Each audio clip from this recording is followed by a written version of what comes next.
I'm a very strong empiricist and I like testable ideas.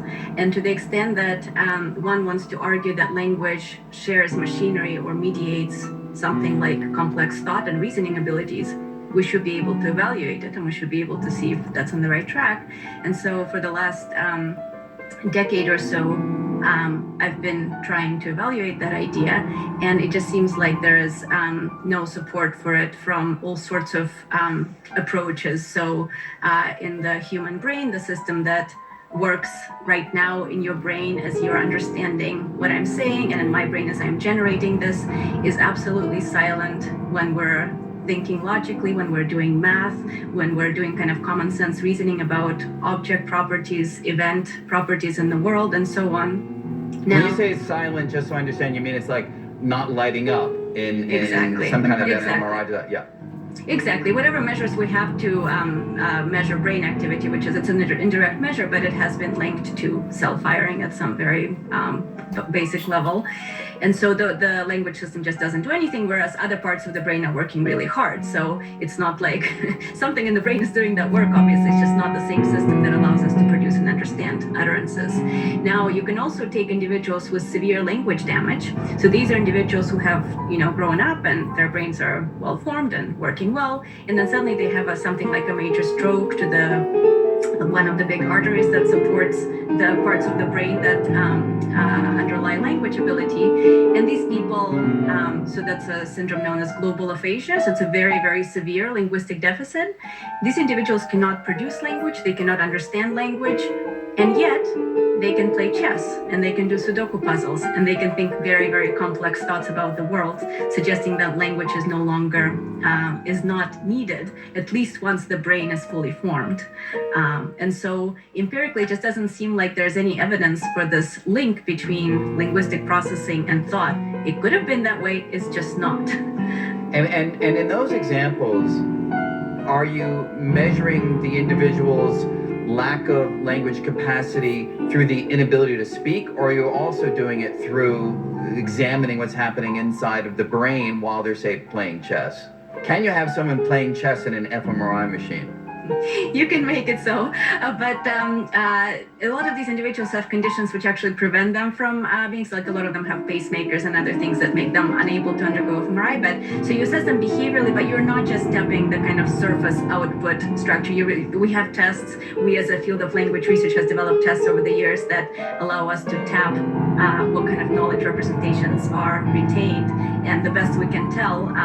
The language system is effectively gone. And if you just look at the extent of damage, it's basically the whole cortical chunk that supports language is gone in those people. It's not like a subtle little lesion there. It's massive, massive damage. And so... And you do not think in those cases that there's some kind of individual rewiring that allows the individual to undertake certain cognitive tasks that ordinarily might involve language, but in their case, the brain has found a way to avoid that damaged region?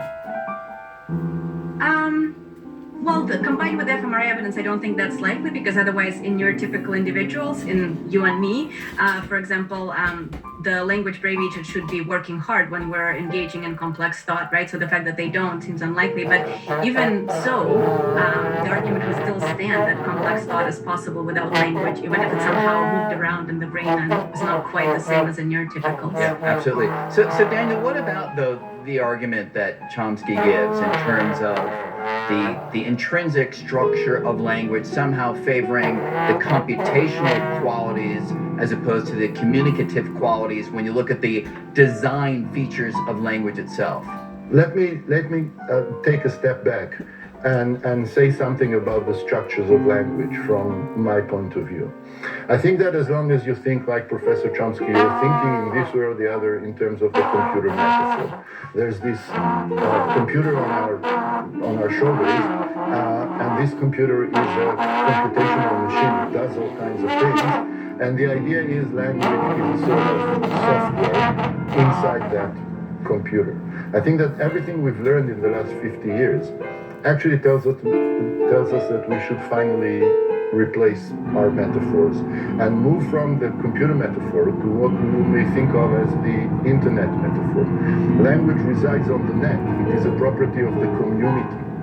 The structural properties that you find in language when you actually get your hands dirty and do the linguistic analysis, what they reflect is an entire history of social negotiations within a culture, within a community, about what we need from language as a tool of communication, how to structure it.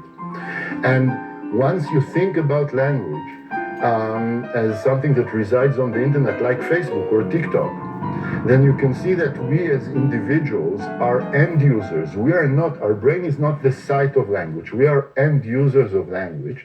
And there's a lot of fascinating stuff that we already know, and a lot of stuff that we need to discover about what happens in our brains as end users. But I think that the most important thing for me as a linguist is that once you look at the structures of language and you start thinking about them in terms of interaction, in terms of the relationships between speakers and listeners, in terms of the different interests of speakers and listeners, you can actually explain the structures much, much better, and you don't need to stipulate stuff of the stuff that we've heard, of the type that we've heard, that, for example, sentences that are ambiguous in language actually emerge inside the mind as a non-ambiguous sentence. I think this is something that just doesn't make any sense. If you think in terms of the relationships between speakers and listeners, you can see, for example, that speakers and listeners have different interests in the story. As far as you're concerned, you would best prefer to say a word or two and let me figure out everything else as a listener, do all the work by myself. That's what sometimes happens in intimate situations, right? A good friend asks you, what happened in the meeting? And you say, oh, it was okay, because you understand that the other person can put in all the other information. For me as a listener, when I listen to you, my preference is for you to put everything correctly and right and with all the details, so I don't have to work hard to guess what you meant. And between those different interests, we come up with a certain compromise, not just you and me, the whole history of the community with the language, a certain compromise that actually determines the logic of the structures. And we, as individuals who are end users, do not have to represent all this logic in our minds. We just have to be able to use language the way we use Facebook, which means that just like you cannot understand Facebook on the basis of what's happening in your own computer, you have to look at the network. The same thing is also true for language. So if language is, as you say, fundamentally a tool of communication, then Ev, for instance, would you argue that it has a relationship to other tools of communication that we do see in the animal kingdom? From, look, I can't talk without my hands flying into motion, right? And there are various other facial expressions and things that we do. Is language a kind of natural next step in that progression of communication strategies? I think so. I mean, I think we have lots of prior reasons to think that there is biological continuity in general. But in terms of what we know from studying modern day humans, that does seem to be a deeper link between the systems that support social perception and cognition and language compared to the systems that support kind of abstract, complex reasoning and language. And the evidence comes in a few different forms from the fact that the general topography, so how the landscape of activation in our brains elicited by linguistic processing versus social processing are similar, are parallel. They are distinct. So as I mentioned, the language system is actually quite specialized for processing language. So it's not active when we engage in complex thought or when we think about others' mental states or imagine their faces or gestures and so on. But the regions that support those other social functions are right next door to the regions that support language processing. And that gives rise to this interesting possibility that evolutionarily, maybe there were kind of broader regions attuned to social stimuli, because we are a social species very deeply in very fundamental ways that this last year has made perhaps abundantly clear. It's made it more clear to me than I would have thought before. Yes, same. And eventually, as we got more and more complex and the relevant parts of the brain expanded, because this is the kind of what's known as the association cortex. So it's cortex that's not primarily involved in perception or motor control. So it's basically the cortex that does all the interesting cognitively complex stuff. As it expanded and became more complex in humans, we now have this fractionation into some parts that say perceive faces, some parts that perceive gestures, right, or body language, and some parts that actually store mappings between some symbolic representations like words and meanings in the world, right? Because that's effectively what language is. It's a system that allows us to map some aspect of the world, some object, some type of event onto a string of sounds or a string of signs if we're talking about sign language. But I think there is a lot of suggestive evidence that language and social cognition are very deeply linked. So Daniel, can you give us a brief history, if you will, of the steps by which you imagine language was brought into the world through whatever pre-linguistic modes of communication our forebears may have been struggling with, and then language resolved this design issue of how to bring the level of communication to a higher place?